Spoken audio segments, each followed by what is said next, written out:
안녕하세요. 저는 경기도에 거주하고 있는 30대 여성입니다. 제가 오늘 청취자 여러분께 들려드릴 사연은 정신나간 전 남편 이야기예요. 그때의 기억을 되짚어 보니 다시 화가 치밀어 오를 지경입니다.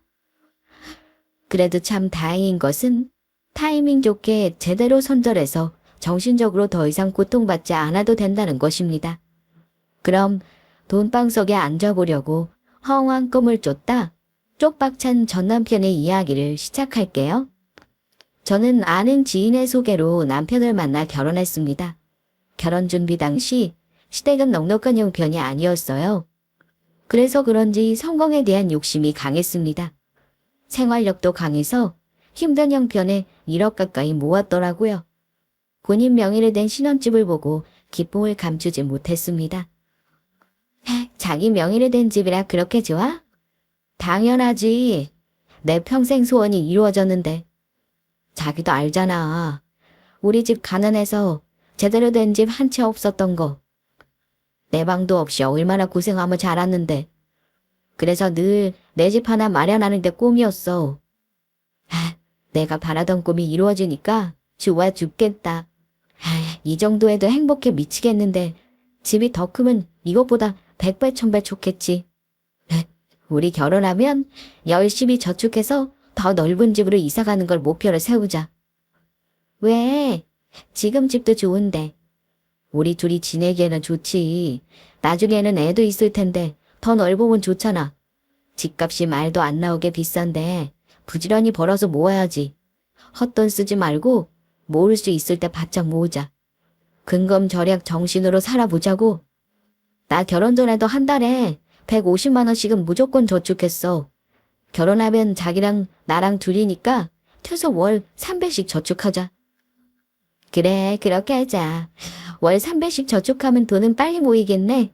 그럼 나머지 돈으로 생활해야 하니까 자기 말대로 허리띠 바짝 졸라매야겠어. 남편과 저는 결혼식도 올리기 전에 앞으로의 목표를 세워나갔어요.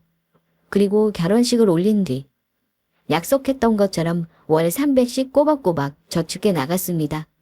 그러다 쉽지만은 않았어요. 꾸준히 300씩 저축하려 노력했는데 예상치 못하게 돈 날랄 일이 생기거나 금목돈이 나갈 때는 그걸 메꾸느라 힘에 부쳤어요. 결국 월 300씩 저축 못하고 적게 저축할 때도 있었습니다. 그렇다 보니 남편은 여러 가지로 고민하기 시작했어요. 이렇게 가다가는 예상한 만큼 모으기 힘들겠어. 뭔가 수를 써야 할 것 같은데? 뭘 그렇게 조급히 생각해. 시간은 더 걸리더라도 되는 대로 모아보자. 저축하는 금액을 고정적이지 못해도 꾸준히 저축하고 있잖아. 꾸준히 저축해서 뭐해? 액수가 적은데. 생각지도 못한 지출이 계속 생기니까 짜증나 죽겠어. 빨리 돈 모아야 하는데 돈 나갈 곳이 많으니 이러다 이 세계에 또 늦춰야 할 것 같아. 아무래도 안 되겠어. 이러다가 나이 먹어서 아빠 될 판이라고. 그러지 말고 우리 재테크 한번 해보는 게 어때? 재테크? 난 그런 쪽에 관해서 잘 모르는데. 그리고 그거 위험 부담이 있어서 그다지 구미가 당기지 않는데? 처음 접하면 그렇게 생각할 수 있어. 나는 경험이 많은 건 아니지만 아는 지인이 재테크를 잘해서 몇 번 투자해 본 적 있거든? 생각지도 못하게 몇 배로 불려도 봤어.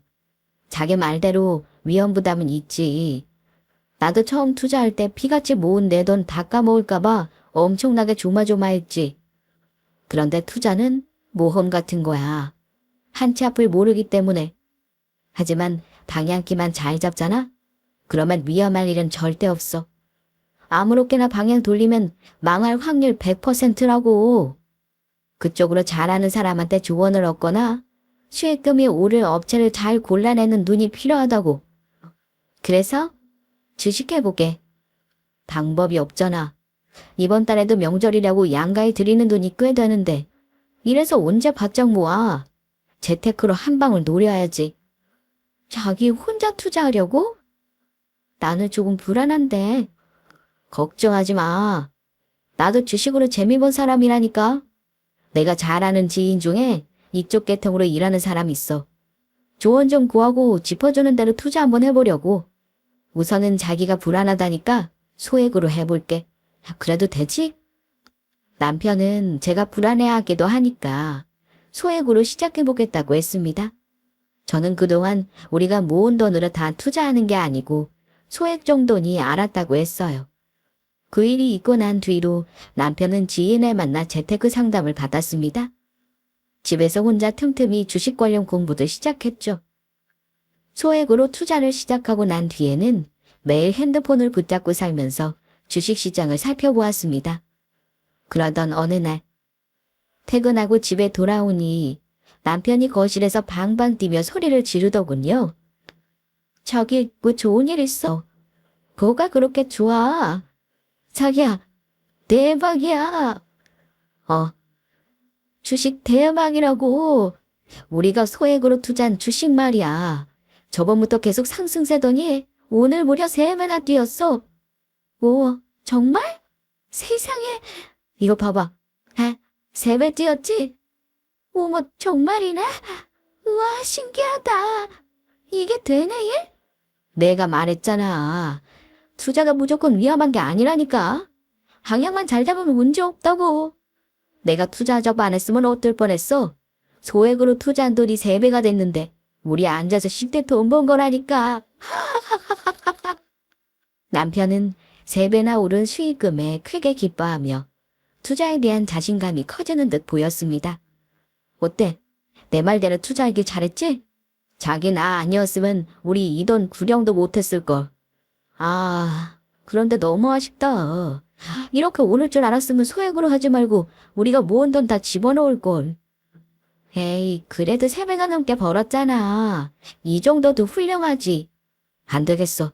물 들어올 때 노조 오라고 더 투자해봐야겠다. 뭐, 투자를 더 하겠다고. 투자를 한 번 하고 많은 사람이 어디 있어. 제대로 뽕 뽑을 때까지 해봐야지. 이 정도에 만족하고 적게로 너무 아깝잖아. 더 큰 돈 벌 수 있는데. 3배의 수익금을 벌었지만 남편은 만족해하지 않았어요. 사람 욕심이란 게 참 끝이 없나 봅니다. 이것보다 더 큰 돈을 벌 수 있다고 생각하니 재테크를 멈출 생각이 없는 듯 보였어요. 결국은 지인에게 얻은 정보로 우리가 모은 돈을 몽땅 투자했습니다. 그 뒤에는 전과 똑같이 매일 핸드폰만 붙잡고 살았어요. 그렇게 어느 정도의 시간이 흘렀을까요? 핸드폰을 들여다보는 남편의 표정이 매일같이 울상이었습니다. 급기야는 술을 진탕 마시고 들어와서 하소연하더라고요. 아우, 이게 뭐야? 왜 이렇게 술을 많이 마셨어? 몸도 못 가눌 만큼 마시면 어떡해? 석사해서 마셨다. 석상해서 인생이 내 마음대로 안 되니까 답답해서 마셨다고. 내가 오죽하면 이래? 무슨 일인데 그래? 혹시 투자한 것 때문에 그래? 언뜻 보니까 잘 안 풀리는 눈치던데. 나름대로 비전 있는 곳이라서 기대했는데 꽝이야. 다 틀렸어. 대박까지는 아니더라도 조금만 오르지. 재수없게 왜 자꾸 떨어지냐. 나 진짜 속상해 미치겠어. 다음 날이면 조금 나아지겠지. 그 다음 날이면 괜찮아지겠지 했는데 개뿔. 기어이 투자로 넣은 돈 다 까였다고. 그 돈이 다 잃었단 말이야. 남편 표정이 안 좋아서 어느 정도 돈을 잃었다고는 생각했는데 몽땅 다 잃었을 줄은 상상도 못했습니다.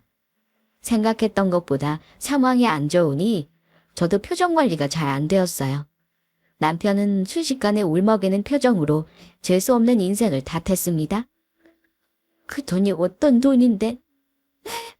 우리가 어떻게 고생고생해서 모은 돈인데? 잘 되면 그동안 고생했던 거 위로할 겸 자기랑 여행 가려고 했는데 이게 뭐야? 그럼 그렇지. 내 인생이 이렇게 순탄하게 흘러갈 리 없어. 이놈의 인생은 한시도 날 가만히 두지 않는다고.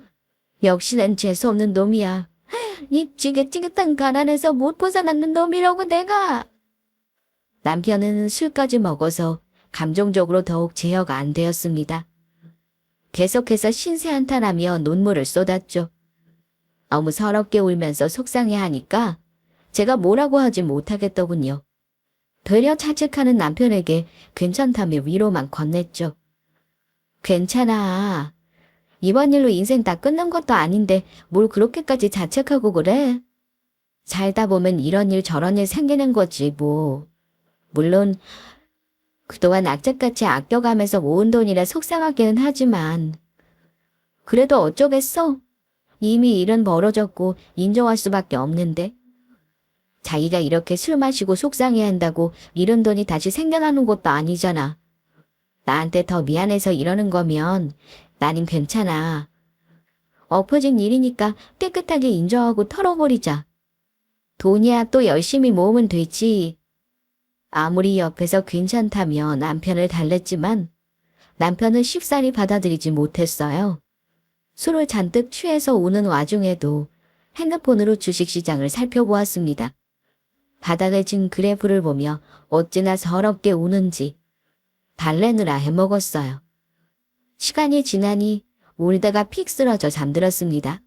그리고 다음날 일어나자마자 남편 해장시켜주려고 식사 준비한 뒤 남편을 깨우러 방에 들어갔죠.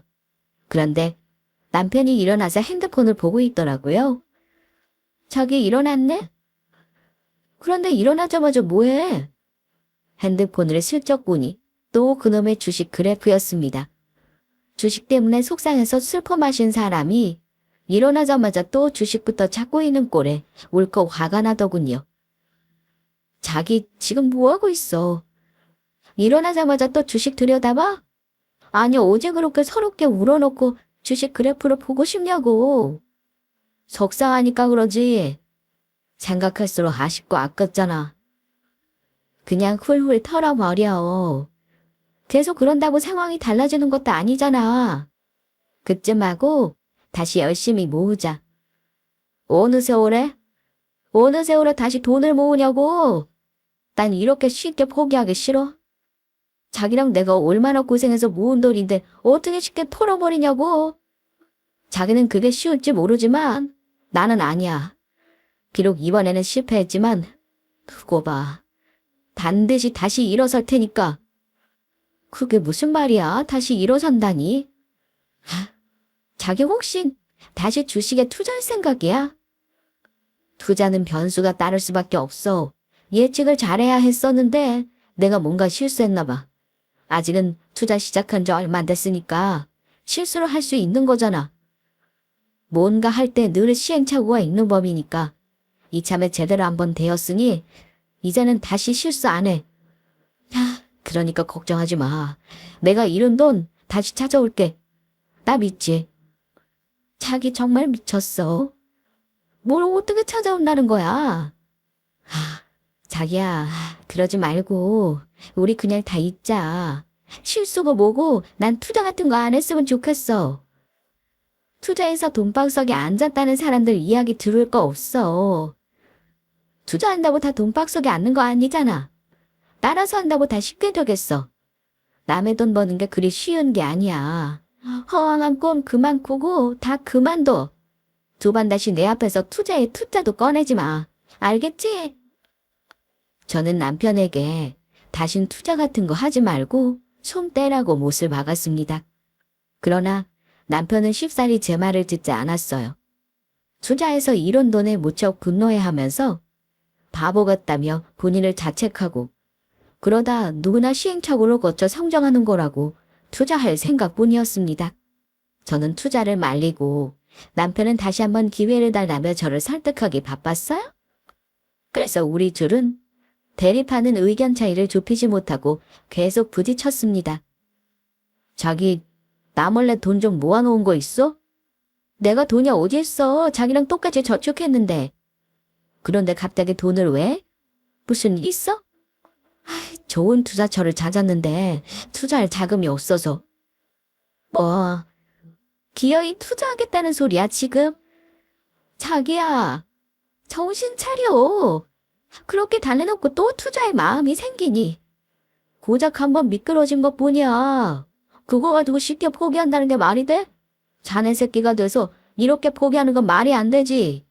남자가 칼을 뽑았으면 무라도 썰어야 할 것 아니야. 이번에는 정말 확실해서 그래. 내가 들은 정보가 있단 말이야. 제발 나 한 번만 믿고 좀 도와줘라. 어디 돈 갈 데 없을까? 장인어른 장모님께 좀 부탁해서 빌려보면 안 돼. 주식 대박만 터지면 이자까지 얹어서 바로 드릴 수 있어. 그 정보 너 그 사람한테 들었지? 자기 투자하는 거 도와준다는 사람. 그 사람이 또 뭐로 자기 꼬셨는지 모르겠지만 그만해. 여기서 다 그만두라고. 어떻게 우리 부모님에게 성분이 생각할 수 있어? 그것도 그놈의 주식 때문에. 주식이 왜? 그게 뭐 어떠소? 주식은 말 그대로 우리 미래에 투자하는 거야. 더 큰 이득을 위해서 감수해야 한다고. 정말 확실한 정보를 얻었는데 아쉽게 포기하라고? 어떻게 그래? 난 못해. 죽어도 못한다고. 기필코 주식으로 대박 날 거야. 그래서 남들 보란 듯이 떵떵거리면서 행복하게 살 거라고. 그러니까 돈 좀 구해봐. 자기 주변에 돈 빌릴 사람들 많잖아. 제발 그만 좀 해. 말이 되는 소리를 하라고. 그놈의 주식으로 미쳐 날뛰는 남편. 제 만류에도 불구하고 고급 정보라며 꼭 투자해야 한다고 난리치더니 이제는 하다 돈까지 구해오라고 저를 졸라댔습니다. 그런다고 제가 돈을 빌려다 줄 사람인가요? 병적으로 주식에 집착하는 남편에게 이런 한 푼 길려다 줄 수 없었습니다. 주식으로 대박나려는 헛된 욕망을 제가 끊어내줘야 한다고 생각했어요. 그래서 저도 나름대로 안 된다고 강하게 밀어붙였습니다. 그러다 결국 일이 터져버렸어요. 자기 지금 뭐 하는 거야? 집문서 가지고 뭐 하려는 건데? 이거라, 나 얼른 나가봐야 해. 그니까 어디를 가냐고. 갑자기 집문서를 왜 가지고 가냔 말이야. 무슨 일이 있는지 허겁지겁 집에 들어와서 급하게 서랍을 뒤지더니 집문서를 들고 나가려는 남편. 저는 그 모습을 보고 불안한 마음에 앞길을 황급히 말랐었습니다. 남편은 계속해서 빨리 가봐야 한다며 저를 밀쳤고 저는 남편이 허튼 짓 할까봐 걱정되어 필사적으로 말렸어요. 그러다 결국 남편은 힘을 써서 저를 거칠게 밀쳤습니다. 걸리직거리지 말고 비키라고. 다 내가 알아서 할 테니까 넌 굿이나 보고 떡이나 먹으란 말이야. 자기야, 왜 이래? 우리 집무서로 뭐 어쩌려고? 자기 혹시 이상한 생각하는 거 아니지? 그렇지? 저는 남편의 바지가랑이를 붙잡으며 울먹였습니다. 그러자 남편은 짙은 한숨을 내뱉더니 제게 제발 본인을 이해해달라고 하더군요. 제발 나 좀 믿어주라. 이번 주식만 투자 잘하면 우리 돈 걱정 없이 한 방에 일어설 수 있어. 정말이야. 내가 다 알아보고 하는 투자라니까. 무조건 터지는 주식이니까 소액으로는 어림도 없어. 큰 한 방이 필요하다고. 그러니까 이거나 얼른 은행 가서 대출 받아야 한다고. 대출이라니? 우리 집 담보는 대출이라도 받겠다는 거야. 그놈의 주식 때문에. 자기 정말 미쳤어. 대체 그때 주식이 뭐라고 대출까지 받아서 일하는 건데. 왜 이러긴.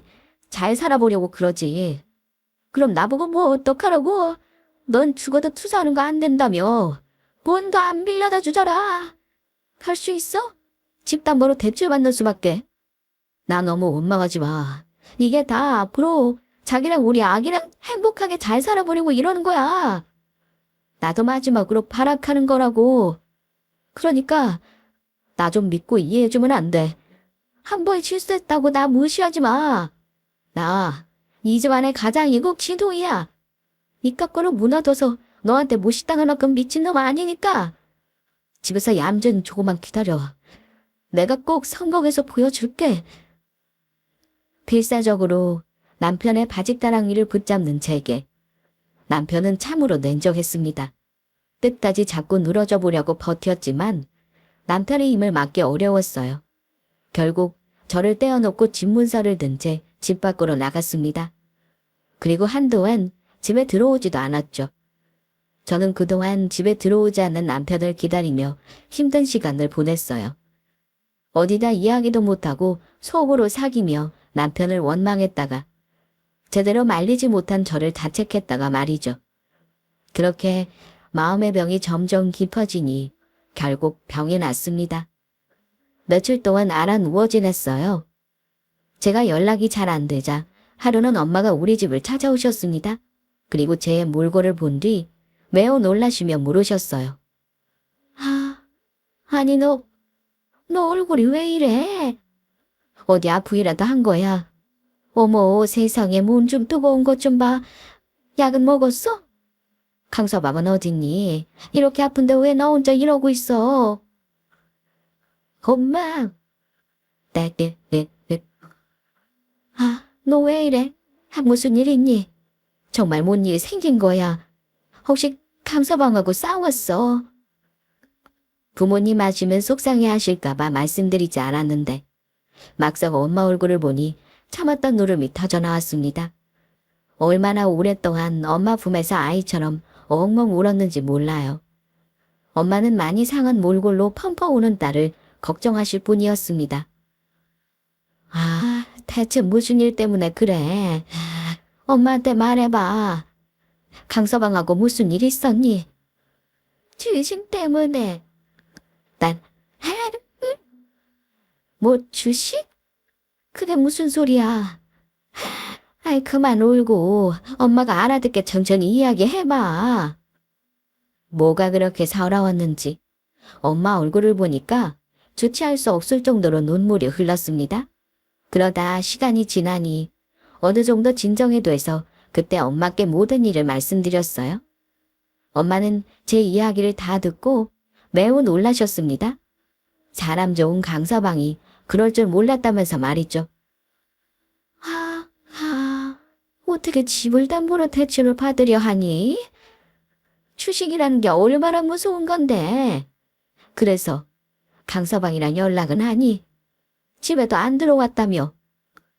연락 안 해. 집에도 안 들어오고 나한테 연락한 통 없어. 엄마, 이제 어떡해. 그 사람 집 담보로 대출 받아서 주식에 투자했을 텐데.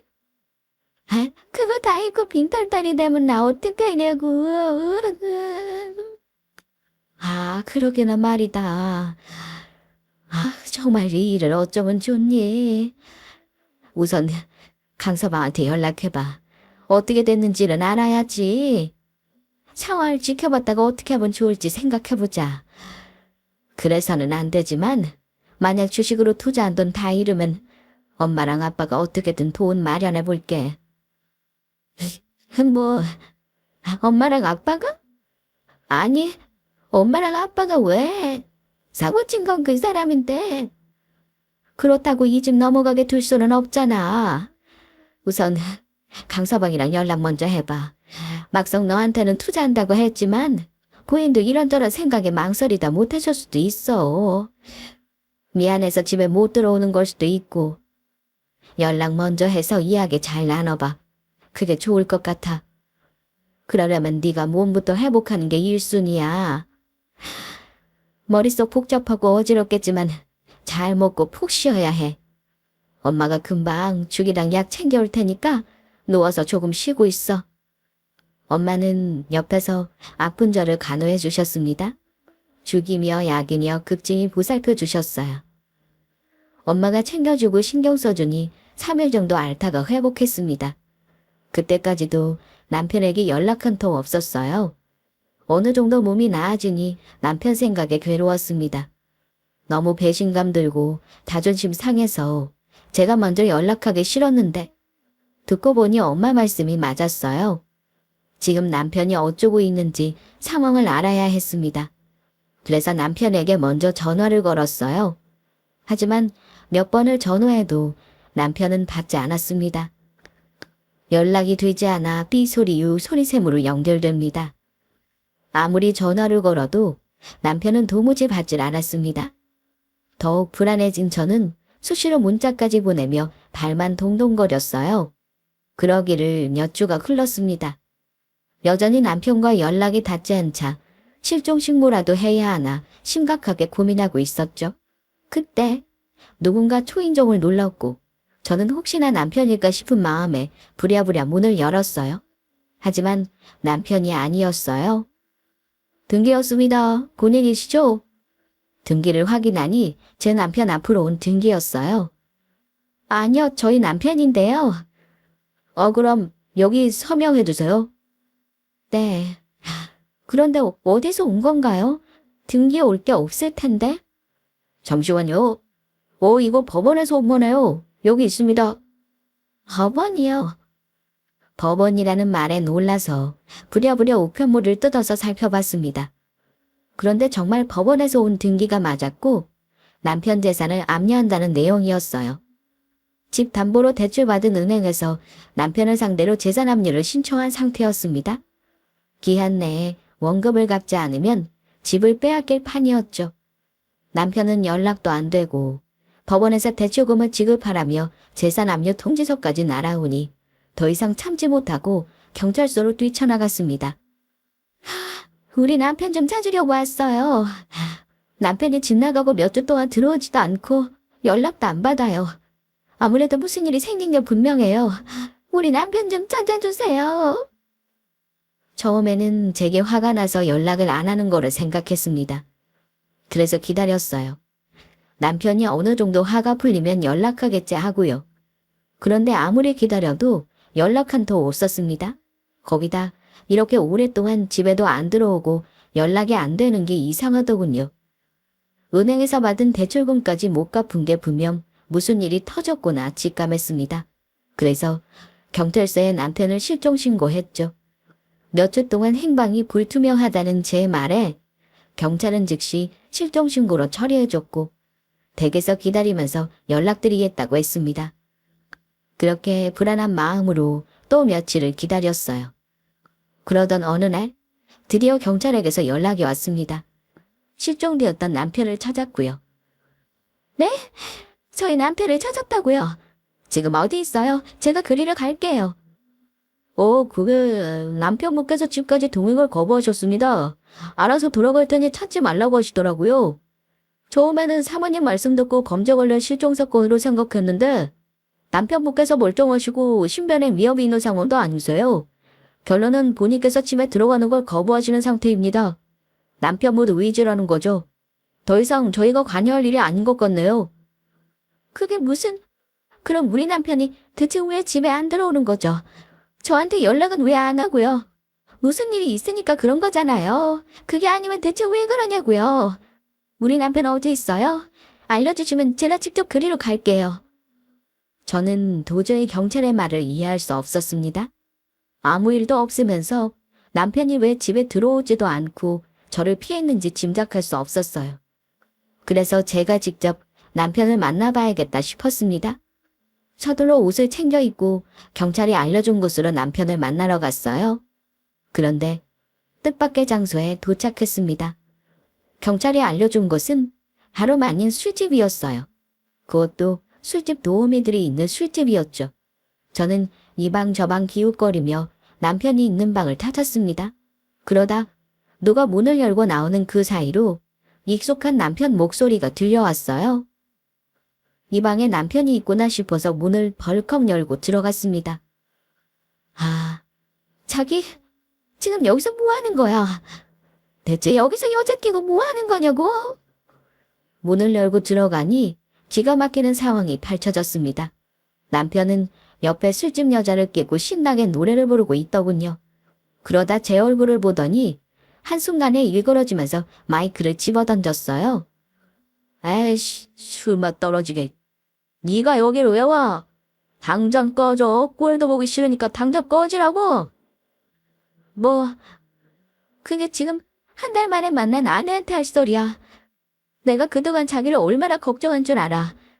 그날 그러고 나가서 집에 들어오지도 않지. 연락도 안 되지. 법원에서 압류 통지서 날아오지 얼마나 걱정했는데. 그런데 여기서 지금 뭐 하는 건데.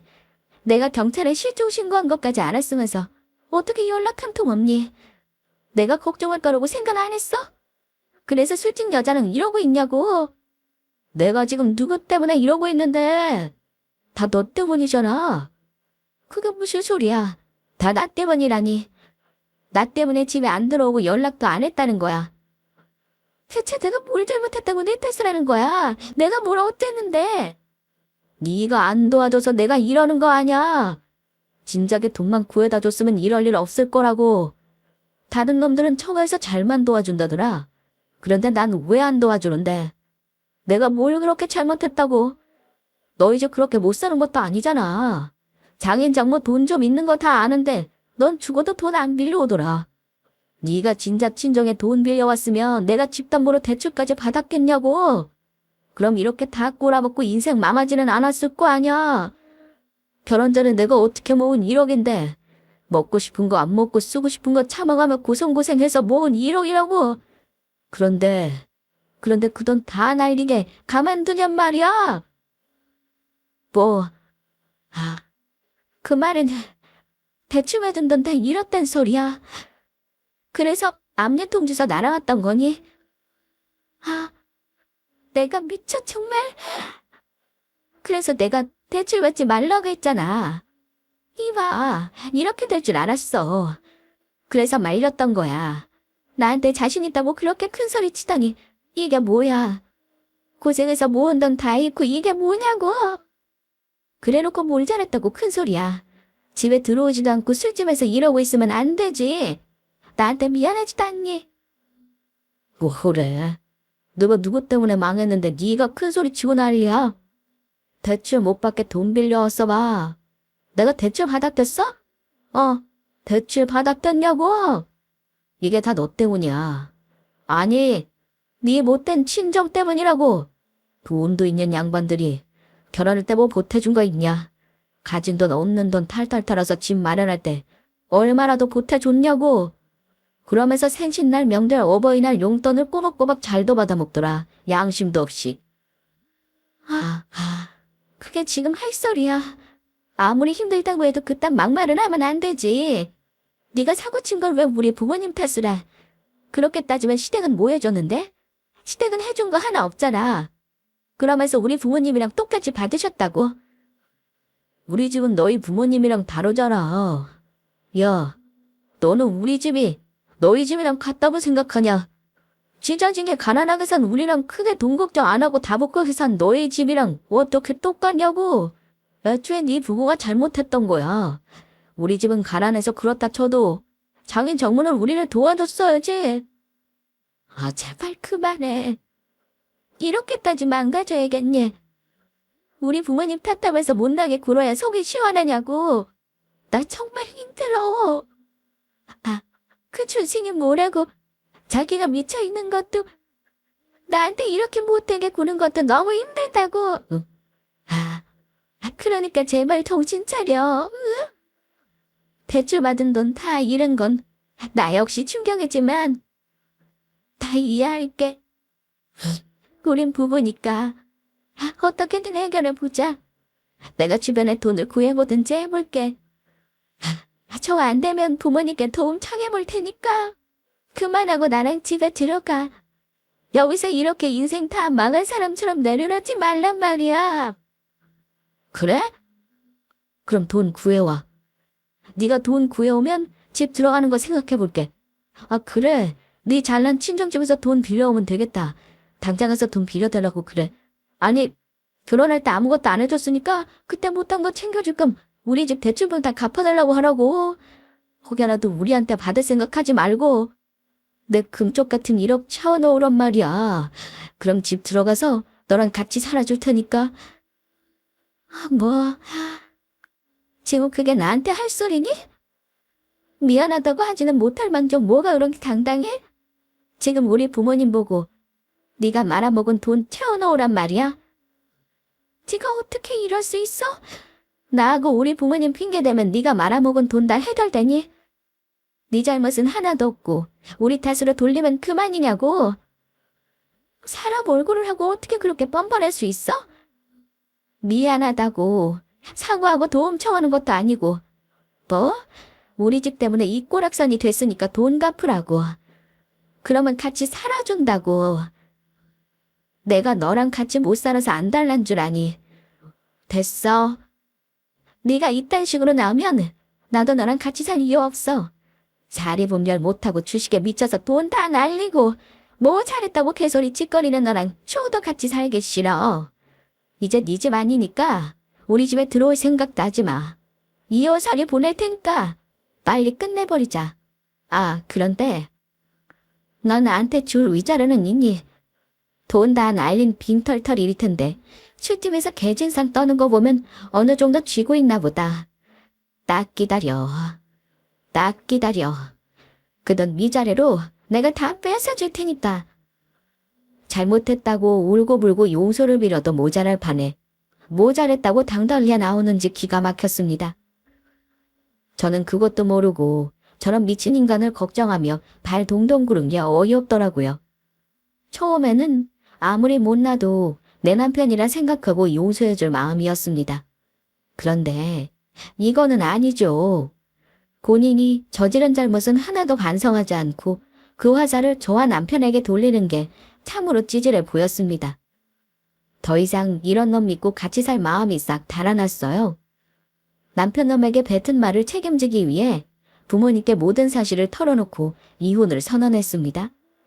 그리고 바로 전문 변호사와 상담을 진행한 뒤 치치할 필요 없이 바로 이혼 서류를 보냈어요.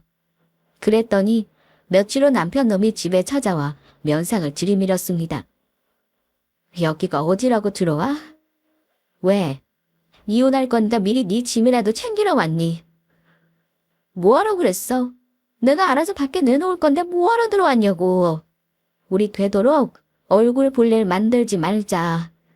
이제 네 얼굴만 봐도 피가 거꾸로 솟거든. 빨리 네 쓸모없는 집 챙기고 꺼져. 곧 법정에서 만날 테니 그때 보자고. 쭈뼛거리며 집에 들어온 남편 놈은 빨리 짐 챙겨서 꺼지라는 제 호통에 화들짝 놀라더니 갑자기 무릎을 펄썩 꿇었습니다. 그리고 제 바지가랑이를 붙잡으며 눈물로 호소하더군요. 자기야, 내가 잘못됐어. 대출까지 받아서 다 투자했는데 한순간에 돈 다 잃으니까 내가 제정신이 아니었나 봐. 내가 진짜 머리가 어떻게 되었던 것 같아. 자기한테 무릎 꿇고 사죄해도 모자랄 뻔해 그런 마원을 했으니. 내가 미안해서 집에도 못 들어왔어. 자기한테 큰 소리 쳤는데 돈 다 잃고 너무 한심해서 자기 얼굴을 못 보겠더라. 그래서 그동안 집에 들어오지도 않고 연락도 안 했던 거야. 자기가 나 걱정할 거라는 걸 잘 알면서도 자기 볼 면이 안 서서 차마 연락할 수 없었어. 많이 걱정했을 텐데 내가 정말 미안해. 나 진짜 남편으로서 자격 없다. 그렇지? 자기 말 안 듣고 고집 부려서 투자하더니 다 말아먹고 걱정만 시키고 뭘 잘했다고 당신한테 처갓단까지 하고 너무 충격이 커서 내 머리가 어떻게 됐나 봐. 마음은 그게 아닌데 술김에 헛소리를 뱉었어. 너무 미안해. 이거다. 늦었어. 사과는 그때 썼어야지. 아니 내가 널 찾기 전에 네가 먼저 집에 들어와서 사실대로 털어놨어야지. 아무리 내 얼굴 볼 면이 안 서도 그러면 안 되는 거 아니니? 나랑 우리 집이 뭘 그리 잘못했다고. 너한테 그런 원망을 들어야 하는데 누가 보면 넌 나하고 우리 친정에 엄청나게 잘했는 줄 알겠다. 웃기지 마. 네가 한 게 뭐 있어. 너 남편이고 사위 될 자격도 하나도 없어. 이제 와서 아무리 사과해도 네 그 마음에도 없는 말을 넘어갈 생각 눈 것만큼도 없다고. 너 막상 이혼하려니까 나한테 줄 위자료 걱정이 이러는 거지. 이렇게 눈물 따면서 사과하면 내가 마음 약해져서 봐줄 거라 생각했나 본데. 웃기지 마. 내 목에 칼이 들어가면 들어갔지. 조금 더 너 배려해줄 생각 없으니까. 더 이상 찌질하게 굴지 말고 빨리 짐 챙겨서 꺼져. 저기야, 정말 나랑 이혼할 생각이야? 아무리 그래도 이혼은 아니지. 결혼이 무슨 애들 장난도 아니고 한 번 실수한 거로 이렇게 내쫓을 거야. 내가 잘못한 거 다 인정했잖아. 이렇게 무릎 꿇고 사과도 하고. 다시는 어리석은 짓 안 할 거고 평생 내가 지은 죄 갚으면서 살게. 앞으로 자기가 하지 말라는 건 일절 안 해. 정말이야. 나 자기랑 한 약속은 꼭 지킬 자신 있다고. 그러니까 우리 이 엄마는 다시 생각해보자. 내가 자기 얼마나 사랑하는지 알잖아. 사람은 누구나 실수할 수 있어.